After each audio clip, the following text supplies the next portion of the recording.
Volume কী এবং এর গুরুত্ব। আমাদের স্ট্র্যাটেজিটি বোঝার আগে আমাদের ভলিউম সম্পর্কে জানতে হবে। ভলিউম কী?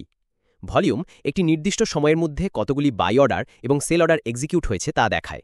উদাহরণস্বরূপ, যদি আমরা ওয়ান ডে টাইম ফ্রেমে চার্ট দেখি, তাহলে প্রতিটি ক্যান্ডেল আমাদের সারাদিনে মার্কেটে কী ঘটেছে তা জানায়। দাম কোথায় খুলেছে, কোথায় বন্ধ হয়েছে, কতটা উপরে উঠেছে এবং কতটা নিচে নেমেছে। সেই ক্যান্ডেলের নিচে চার্টের বেসে আমরা ভলিউম দেখতে পাই, যা জানায় যে ওই দিনে মোট কত কোয়ান্টিটির শেয়ার কেনা বেচা হয়েছে। আপনাকে জানতে হবে যে মার্কেটে এক্সিকিউট হওয়া বাই অর্ডার এবং সেল অর্ডারের সংখ্যা সমান হয়। উদাহরণস্বরূপ, যদি কোনো দিনে 120 কোয়ান্টিটির বাই অর্ডার আসে কিন্তু মাত্র 100 কোয়ান্টিটির সেল অর্ডার থাকে, তাহলে সেই পরিস্থিতিতে শুধুমাত্র 100 কোয়ান্টিটি এক্সিকিউট হবে। বাকি থাকা বায়ারদের 20 কোয়ান্টিটির বাই অর্ডার বাকি থেকে যাবে।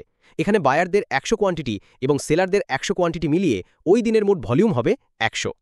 যখনই আমরা চার্টে বেশি ভলিউম দেখি, অর্থাৎ ভলিউম বারের উচ্চতা সাধারণ ভলিউম বারের থেকে একটু বেশি হয়, তার মানে হলো ওই স্টকে সেই নির্দিষ্ট সময়ে বেশি বাই এবং সেল অর্ডার এক্সিকিউট হয়েছে। কিন্তু সাধারণ ট্রেডের মতো আমরা শুধু হাই ভলিউম দেখেই ট্রেডে এন্ট্রি নেব না। আমরা অনেকগুলো কনফার্মেশন দেখব ট্রেডে প্রবেশ করার আগে, যাতে আমাদের ট্রেডের সফল হওয়ার সম্ভাবনা 70 থেকে 80% পর্যন্ত বেড়ে যায়।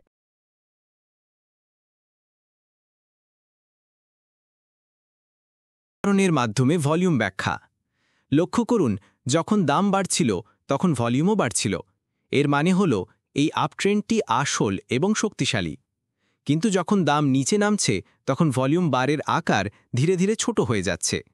ভলিউম কমে যাওয়া বা ভলিউম ড্রাই আপ একটি শক্তিশালী কনফার্মেশন যে ডাউনট্রেন্ড দুর্বল, অর্থাৎ এই ডাউনট্রেন্ড বেশি দিন স্থায়ী হবে না।